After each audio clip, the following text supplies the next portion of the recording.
Yo, this is Fred, the Hammer Williamson, and you're watching the horror show.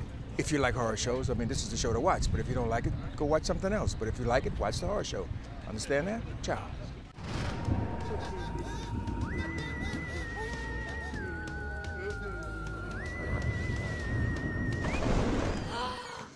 Hey everyone, welcome to the Horror Show. I'm Cecil Laird. I'm Susie von Slaughter. I'm in Fuego here. Here to do another Patreon request. This one is from Nick Oakes, and this is for a movie called Midnight Meat Train. Good pick, Nick. Directed by Ryuhi Kitamura. Say thank you, sir. Sure. So this movie, we'll do like our normal reviews. We'll talk about our overall thoughts, the story, the acting, the effects, all of that good stuff in turn. And this is one that I actually saw a long time ago after it came out, and I've kind of always known how awesome it was. I don't know why I never chose to review it on the channel, but apparently neither of these two had seen it before, so... Whoa! Like, you don't need to throw us under the bus just like saying, that. Just like... saying. He's back in the train So, up over us right now. No, I'm just saying, now that they had to do it, I was like, oh yeah, let's just review it for the channel. It's perfect. That's why I love the Patreon. It kind of sometimes forces me to do things I've been wanting to do for a while. I think he's signing. But yes, so my opinion on this movie has not changed. In fact, I believe it has increased in appreciation since the last time I watched it. I watched it on a very surface, gore-loving level last time. This time I actually appreciated some of the acting more so than I know I did back then. So I was very impressed with this movie. It remains awesome and exceeded my expectations, even having seen it before. So I loved it. Susie? Well, if you guys saw some of our previous episodes with Josh, one day Josh and I are having a conversation, and he's like, oh my god, have you ever seen Midnight Meat Train? I was like, no. He's like, what? And he's like, have you not seen it yet? That's totally up your alley. I was like, I don't fucking know. So, yeah. So then I asked Cecil, I was like, have you guys ever seen Midnight Meat Train? He's like, oh my god, that's one of our Patreon requests. I'm like, holy shit, cool. So then I watched it, and it's fucking amazing. Yes, I am shocked that I have not seen it yet. That I didn't see it before then. Yeah, it's so good, and it's such like an M. Night Shyamalan ding dong like ending. It's a twist. Well, maybe. Yeah, like, you don't. No, I kind of saw it coming a little bit, but to the So extreme. anyway, not to the extreme, no. But yeah, no, it totally like caught me off guard. okay. So, cool. but I loved it. I loved everything about it, like gore factor, like the kill. Oh my god, it's amazing. Yes, love. 10 out of 10. Awesome. Yes. Fuego. Yeah, this is one that had been on my radar for quite a while, and I'd even seen it in various bargain bins and stuff like that. And I'm not, and unlike Dean Koontz, who I hate on all the damn time, Clive Barker is somebody who Cy King has mutual respect for, and Nick Oakes is a big presence in the Hail to Stephen King group. And so, good pick, bro. It's a travesty. It took me forever to get around to watching this because, man, is this movie just unflinching in its gruesomeness. Right? And the like, last how have 10 I not minutes, seen as this? we were discussing right before we started filming this, are bonkers. Like, my god. Yeah. Although, I'm with you that once we saw the twist, I was like, I know where this is going. Yeah, you totally can see what's going to happen. But you wouldn't expect it from watching it. I mean, up until that point, like, you wouldn't expect it to like go that way. That's how movies work. I You're had not supposed to expect that, it until it's revealed. I actually had some theories that, without spoiling stuff, he was gonna be set. All right, I'm just a woman. That has nothing to do with how dumb you are.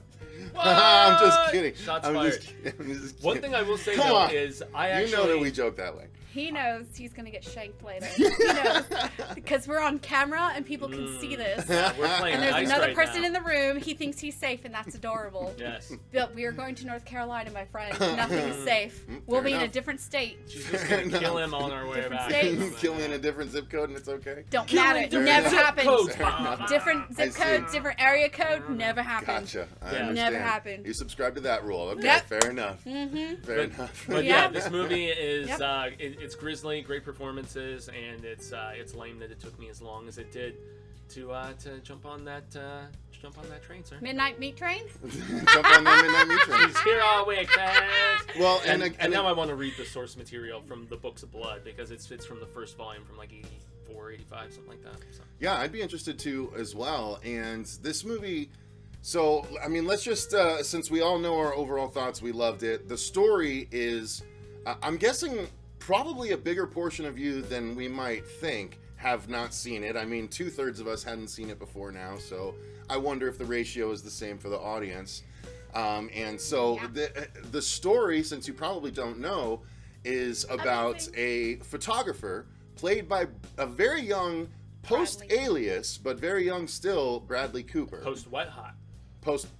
Oh, the original Wet Hot, Wet Hot American Summer. Yeah. I think post-Wet Hot. No. And so he plays this photographer. He is married to an actress by the name of Leslie Bibb, who has been in a lot of different things. She started off in the 2-season teen series Popular as the titular Popular girl. And then she was also in Iron Man as the reporter, and she was also at the beginning of Trick or Treat. That gets killed by Sam with the candy, yeah? So, fuck that bitch. She's been around for a while, and she does a great job. So they're this couple. He is a photographer with eyes on bigger things. He wants to be known for his photography, and a friend of theirs introduces him to a sort of art mogul, as it were. Insanely sexy Brooke Shields. My goodness, she looks good in this. Indeed.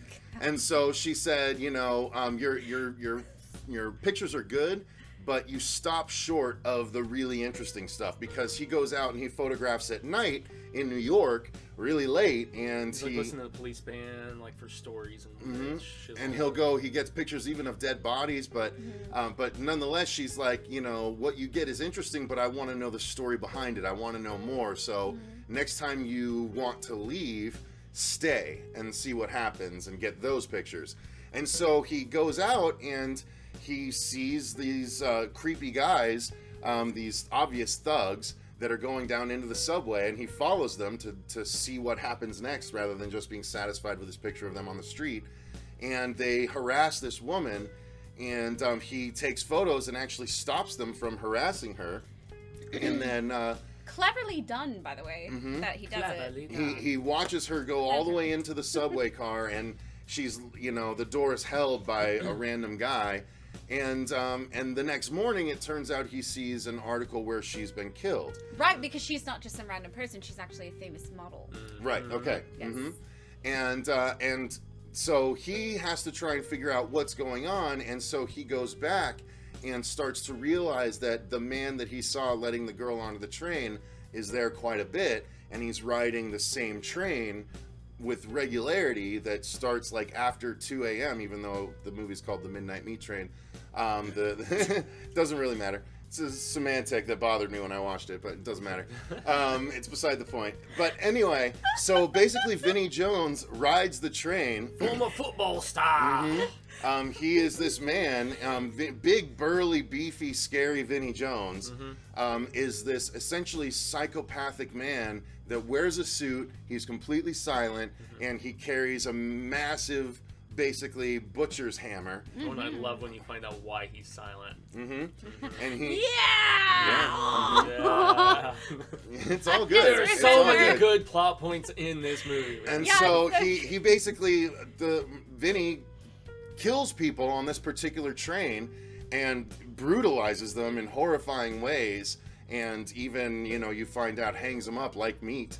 And so Bradley Cooper sees Vinnie Jones and gets suspicious of him because he knows he saw him when the lady disappeared, and from then on it becomes kind of a game of cat and mouse where he's following Vinnie Jones. Vinnie Jones catches a glimpse of him, almost catches him, but he slips away.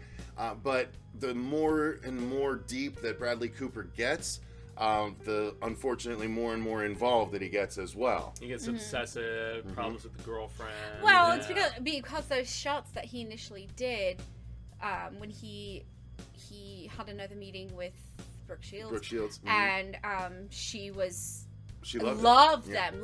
She's like, give me two more pictures like this one, and you'll right. You'll and have as someone who creates, display. someone who creates art, obviously, like, you do get kind of obsessed with you know, getting that perfect piece. So yeah, It turns into something more than that. turns though. into something more, way more that he discovers actually through his pictures, which is kind of funny. Well, and he So- also draws the suspicion of the police department because he goes to report the information and show the photos when he finds out the girl has gone missing, and then they start looking at him and they're like, "Why'd you keep photographing her Right. after she left? Like, why blah, didn't you blah, do blah, blah," anything? you know? And- Because I'm an artist, damn it! Yeah, I am an artist. I would have kept knowing if she got raped. I'm a And there's you know, even more that comes into play regarding that. Yeah. And Oh it's- man, the core.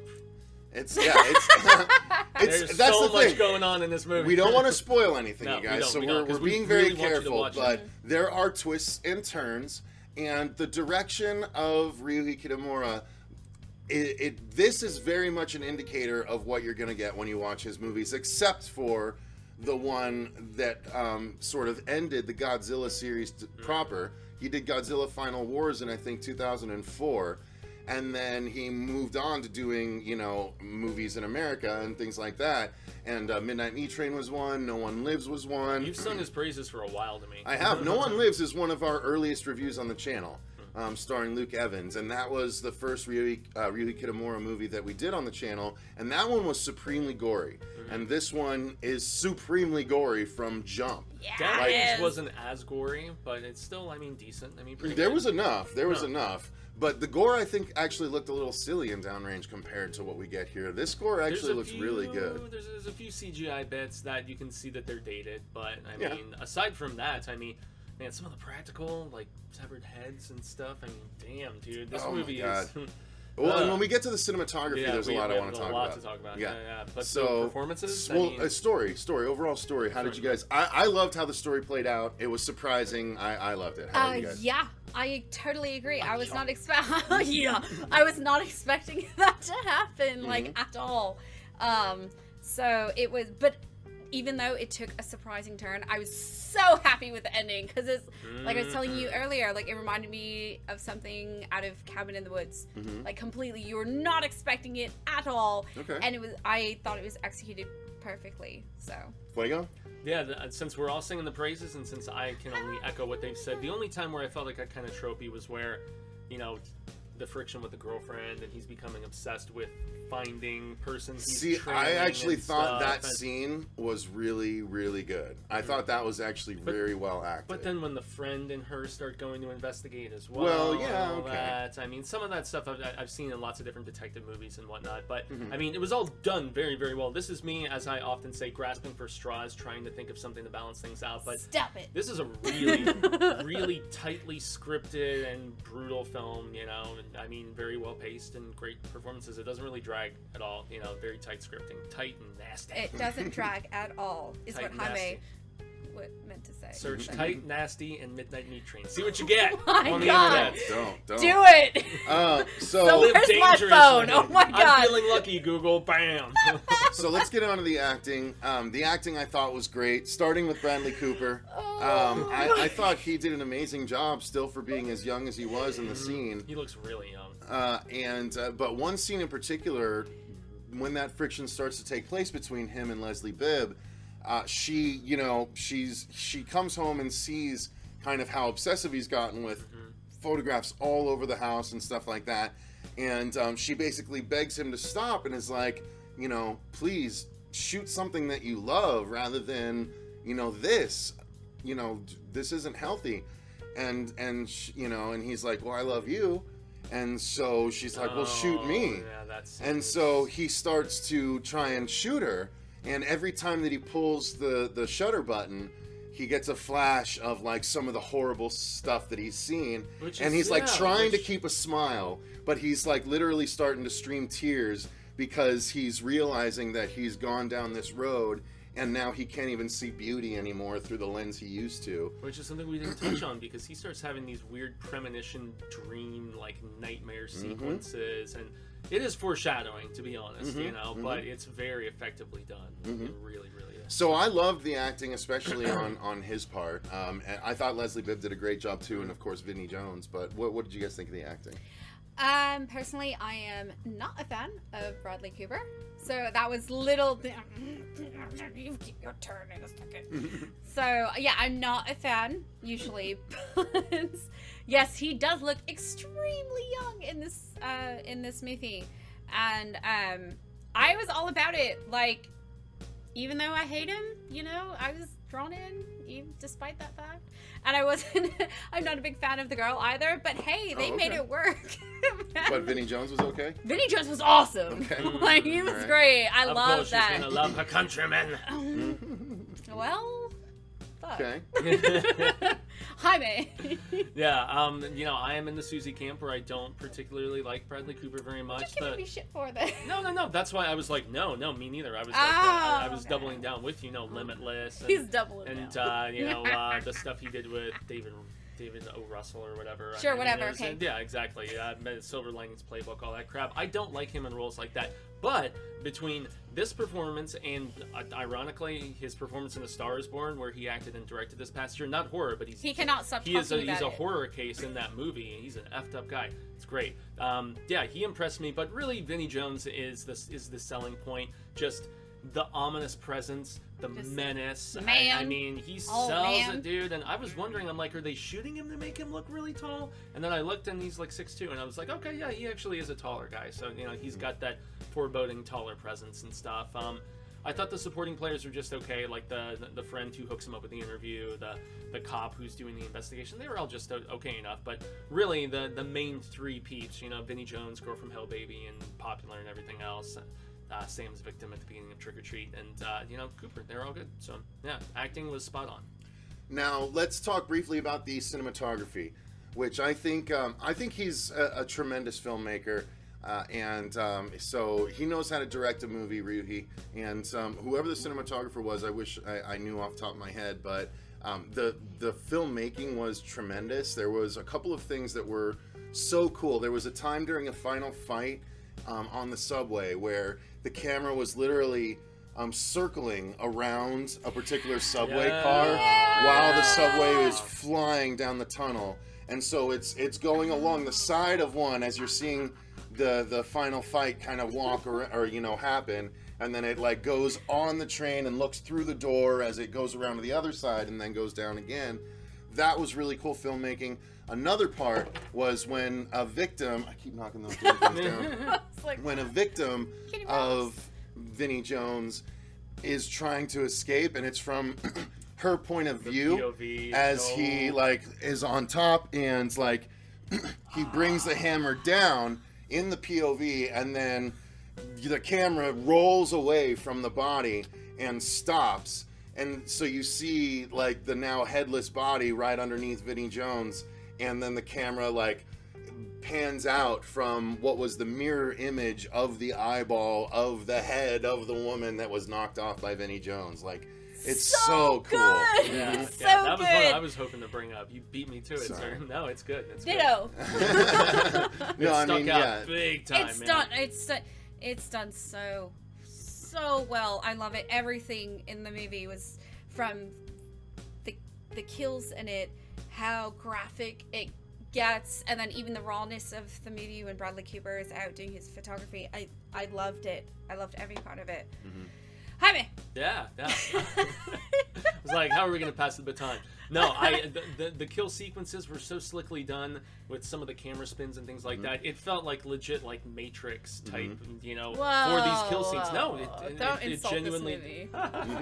First Matrix. Also just the way like some of the subway cars were lit, like the blood splattering across everything. Even the opening shot, like or the opening scene, the way that they set this stuff up, where this guy's kind of coming to and he's looking around, and just the camera movement as he's discovering the blood throughout the entire car, and he goes to investigate, and you see the blood splatters on the back of the car and everything. And I mean, and even some of the shots in there, once Bradley Cooper's character gets to the meat packing area and stuff, just the way they shot all of those hanging corpses, and I mean, I hate to use a term like masterwork loosely, but I don't, because I've been calling this movie tight as opposed to loose. So there you go. Movie's tight. Relax, Susie. Relax.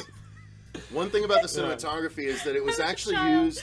It was used to raise the tension because, you know, again, Bradley Cooper played a photographer, and at one point he's following Vinnie Jones, and so they're using him looking through the camera lens to build tension at times, and it's really effective. That is something that is, you know, a cinematography director of photography sort of thing. So I'm also always a sucker for, and this goes way back decades and decades, to anytime there's like photo developing rooms with the red and everything, you see it a couple times because he's old school. He's out there using real film and he's developing. He's got like just walls and walls of hanging photos, drying and everything. Something creatively just inspires me seeing that sort of thing, because I always wanted to be like a news reporter originally before I started segueing into this sort of stuff. Makes me think of Jaws 2, personally. Yeah, a little bit too. Because that when he develops the shark pictures at the beginning. You guys are so lame.